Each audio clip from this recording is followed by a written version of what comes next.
The great wall of China বা চীনের মহাপ্রাচীর। এই চীনের প্রাচীরই হলো পৃথিবীর সবচেয়ে দীর্ঘ মানব নির্মিত কোনো স্থাপনা।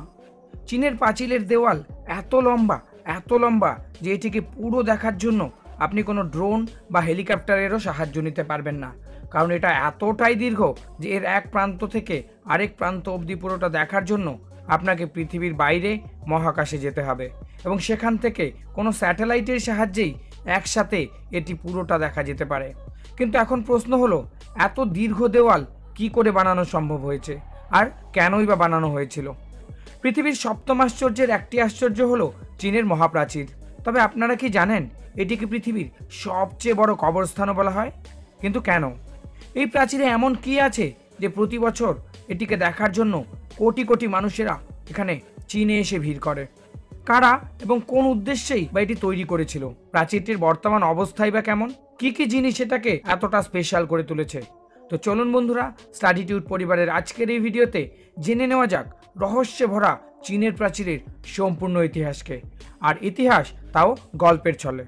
পৃথিবীর সবচেয়ে দীর্ঘতম এই প্রাচীরটি চীনের গোবি মরুভূমি থেকে শুরু করে ইয়োলো সি নামে প্রশান্ত মহাসাগরের একটি প্রান্তিক সাগর অবধি বিস্তৃত। তবে এই প্রাচীরটি কোথাও উঁচু উঁচু পাহাড়ের মাঝখান দিয়ে, কোথাও বা তপ্ত মরুভূমির মাঝখান দিয়ে, আবার কোথাও ভয়ানক জঙ্গলের মাঝখান দিয়ে তৈরি করা হয়েছে, যার শেষ প্রান্ত সমুদ্রে গিয়ে মিশেছে। বিস্ময়কর ব্যাপার হলো, চীনের প্রাচীর কোনো একক স্থাপনা নয়, বরং একাধিক ভিন্ন ভিন্ন দেওয়ালের সমন্বয়ে এটি গঠিত হয়েছিল। প্রাচীরটি শুরু থেকে শেষ অবধি মোট দৈর্ঘ্য হলো 21,196 কিলোমিটার। আর আপনারা জানলে অবাক হবেন যে এটি পৃথিবীর বিষুবরেখার দৈর্ঘ্যের অর্ধেকেরও বেশি। আর এটি একটি সাধারণ কোনো পাতলা ওয়ালও নয়, এটি দোতলা বাড়ির মতো উঁচু, ছাদের মতো চওড়া একটি দেওয়াল। ওপর থেকে দেওয়ালটিকে দেখলে মনে হয় পৃথিবীর বুকে যেন কোনো বিশাল আকৃতির মোটা সাপ আঁকা বাঁকা অবস্থায় শুয়ে আছে। অনেকেই বলে যে চীনের প্রাচীরকে নাকি চাঁদ থেকেও খালি চোখে দেখতে পাওয়া যায়। কিন্তু বন্ধুরা, আপনাদেরকে বলে রাখি, এটা একটা ভুল ধারণা। চাঁদ থেকে তো দূরের কথা, লোয়ার আর্থ অরবিট থেকেও একে খালি চোখে দেখা যায় না। অবশ্য মহাকাশ থেকে স্যাটেলাইটের সাহায্যে এটিকে দেখা সম্ভব। যেহেতু এটি বিভিন্ন পাহাড়, নদী, জঙ্গল, মরুভূমির মাঝখান দিয়ে গেছে, তাই চীনের প্রাচীরের উচ্চতাও সব জায়গায় একই রকম নয়। প্রাচীরের উচ্চতা কোথাও 35 ফুট, আবার কোথাও বা 8 থেকে 9 ফুট। প্রাচীরটি প্রায় 20 ফিট চওড়া। এটি সত্যিই অবাক করার মতো যে প্রাচীরের উপর দিয়ে একসঙ্গে 10 জন মানুষ পাশাপাশি হেঁটে যেতে পারে, চলে যেতে পারে 5 জন ঘোড়সওয়ারও। এই চীনের প্রাচীরের ওপর দিয়ে অনায়াসেই গাড়ি চলে। প্রাচীরটি এত লম্বা যে কোনো পর্যটকই এটিকে পুরো দেখতে পারবে না, কারণ পায়ে হেঁটে প্রাচীরের এক প্রান্ত থেকে অপর প্রান্তে যেতে সময় লাগে প্রায় 17 মাস। আর এখনও অবধি মাত্র 3 জন মানুষই পেরেছে পায়ে হেঁটে সম্পূর্ণ এই প্রাচীরটির যাত্রা করতে। তারা 3 জনই নিজেদের বন্ধু ছিল, যারা 1984 সালে এই যাত্রাটি প্রায় 1.5 বছর সময়ে সম্পূর্ণ করেছিল। আরও আশ্চর্যজনক কি জানেন? প্রাচীরটি তৈরি হতে 100 বা 200 বছর নয়, প্রায় 2000 বছর সময় লেগেছে। খ্রিস্টপূর্ব 200 থেকে শুরু করে প্রায় 1800 খ্রিস্টাব্দ অবধি প্রাচীরটি নির্মাণ কাজ চলে। প্রায় 20 জন চীন রাজবংশের রাজারা নিজেদের সময়কালে প্রাচীরটি নির্মাণ করেছিলেন। এই প্রাচীরের বৈশিষ্ট্যগুলো যেমন ইন্টারেস্টিং, তেমনি আশ্চর্যজনক, আর এটি তৈরির ইতিহাসও তেমনিভাবে রহস্যজনক। 500 খ্রিস্টপূর্বের আগে থেকেই চাইনিজরা দেওয়াল নির্মাণের কলা কৌশল খুব ভালোভাবেই রপ্ত করে নিয়েছিল। 246 খ্রিস্টপূর্বাব্দে চীন বিভিন্ন খণ্ড খণ্ড রাজ্যে বিভক্ত ছিল। এই সময় চীনের কিন, ঝাউ, কিউ এবং ঝংশান রাজ্য নিজেদের সীমানা রক্ষার্থে বিশাল বিস্তৃত দুর্গ নির্মাণ করেছিল। ছোট ছোট আক্রমণ ঠেকানোর মতো ব্যবস্থা এসব দুর্গে ছিল। এরপর কিন রাজ্যের রাজা ঝিং 221 খ্রিস্টপূর্বে তার শত্রুদের পরাজিত করে চায়নায় প্রথম কিন বংশের রাজত্ব স্থাপন করে। তবে এই সময় চীনের উত্তর দিক থেকে জিয়াংনু গোষ্ঠীর মানুষদের আক্রমণ থামানোই যাচ্ছিল না। চীনের একদিকে তিব্বত এবং অন্যদিকে মহাসাগর থাকলেও উত্তর দিক দিয়ে শত্রুরা অনায়াসেই আক্রমণ করতে পারত। অনেক সময় সেখানে যাযাবর জাতিরা তাদের উপর আক্রমণ করে তাদের সঞ্চিত ফসল লুট করে নিয়ে চলে যেত। তাদের দমন করাও ছিল বেশ কঠিন একটা ব্যাপার। আর তাই বিদেশি শত্রুদের আক্রমণের হাত থেকে নিজেদের রাজ্যকে রক্ষা করার জন্য ও নিরাপত্তার জন্য অফিসিয়ালি এই মহাপ্রাচীর নির্মাণের কাজ শুরু করে দেওয়া হয়। তবে এত প্রাচীনকালে এই দেওয়াল নির্মাণের কাঁচামাল জোগাড় করা ছিল বেশ কষ্টসাধ্য একটা কাজ।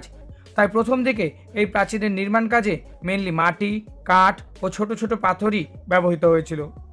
এরপরে আরও অনেক রাজবংশ এই দেওয়ালের সংস্কার, পুনর্নির্মাণ এবং বিস্তার ঘটায়। কিন্তু বিভিন্ন রাজবংশের মধ্যে মিং রাজবংশ সবচেয়ে বেশি চীনের প্রাচীরের কাজ করেছিল। 1400 খ্রিস্টাব্দের সময় মিং সাম্রাজ্যের অধীনে চীনের মহাপ্রাচীর যেন নবজীবন লাভ করে। এই রাজবংশ প্রাচীরের প্রায় 8850 কিলোমিটার তৈরি করে, যা অন্যান্য সব রাজবংশের চেয়ে অনেক বেশি।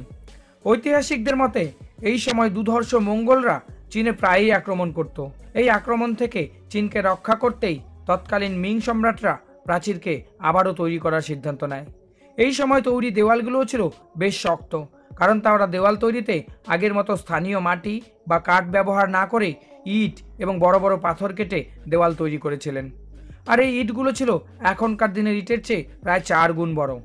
ইট পাথর গাঁথনিতে নাকি চালের গুঁড়ো ব্যবহার করা হয়েছিল, কারণ তখনও পর্যন্ত সিমেন্টের আবিষ্কার হয়নি। এরপরে 1860 সাল অবধি কয়েকটি রাজবংশ এই প্রাচীরের নির্মাণের কাজ সম্পন্ন করে। এই প্রাচীরটি নিরাপত্তার জন্য তৈরি করা হলেও পরে এটিকে চীনা সৈন্যরা পরিবহনের কাজে, মিলিটারি বেস হিসাবেও ব্যবহার করত। দেওয়ালটির প্রতি 100 মিটার অন্তর অন্তর রয়েছে একটি করে ওয়াচ টাওয়ার বা পর্যবেক্ষণ দুর্গ। পুরো দেওয়ালটিতে এরকম প্রায় 25,000টি ওয়াচ টাওয়ার রয়েছে। এই দুর্গগুলো এতই বড় যে এখানে 50 জন সেনা একসঙ্গে থাকতে পারত। প্রাচীনকালে চীনের সেনারা এখান থেকেই শত্রুদের গতিবিধির উপর নজর রাখত। চীন সৈনিকরা যদি শত্রুদের আগমন লক্ষ্য করত, তাহলে তারা দুর্গগুলিতে দিনের বেলায় ধোঁয়া সৃষ্টি করে এবং রাতের বেলায় আগুন জ্বালিয়ে বাকি সৈনিকদের সতর্ক করে দিত। অস্ত্রাগার হিসেবেও ব্যবহৃত হতো এই টাওয়ারগুলি। দুর্গগুলিতে ছোট ছোট জানালা রয়েছে, যেগুলির সাহায্যে সেনারা আগুনের তোপ বা বড় বড় পাথরের খণ্ড দিয়ে শত্রুদের ওপর আক্রমণ করতে পারত। 2500 বছরের পুরনো চীনের এই মহাপ্রাচীর পাহাড় পর্বত কেটে ঘন জঙ্গলের মাঝখান দিয়ে, মরুভূমির মাঝখান দিয়েও তৈরি করা হয়েছিল। এত প্রাচীনকালে ছিল না কোনো মেশিন, আর না ছিল কোনো টেকনোলজি। মানুষই ছিল এই মহাপ্রাচীর তৈরি করার একমাত্র অস্ত্র। প্রাচীরটি তৈরি করতে নাকি 20 থেকে 30 লক্ষ মানুষ কাজ করেছিল। তারা বড় বড় পাহাড় কেটে সেগুলোকে ইটের সাইজের করে প্রাচীর তৈরির জায়গায় নিয়ে আসতো। সৈনিক, সাধারণ মানুষ, বন্দী, আসামি সবাইকে জোরপূর্বক প্রাচীর তৈরির কাজে লাগানো হতো। আর খিদেতে কাজ করতে করতে ক্লান্ত হয়ে পাহাড় থেকে পড়ে অনেক মানুষই মারা যেত। বলা হয় এই প্রাচীরটি তৈরিতে প্রায় 4 লক্ষেরও বেশি মানুষ তাদের নিজের প্রাণ হারায়, যেটা সত্যিই মর্মান্তিক একটা বিষয় ছিল। আর এত মানুষের মৃতদেহ নাকি এই প্রাচীরের নিচেই কবর দেওয়া হয়েছিল। তাই এই প্রাচীরটিকে পৃথিবীর সবচেয়ে বড় কবরস্থানও বলা হয়ে থাকে।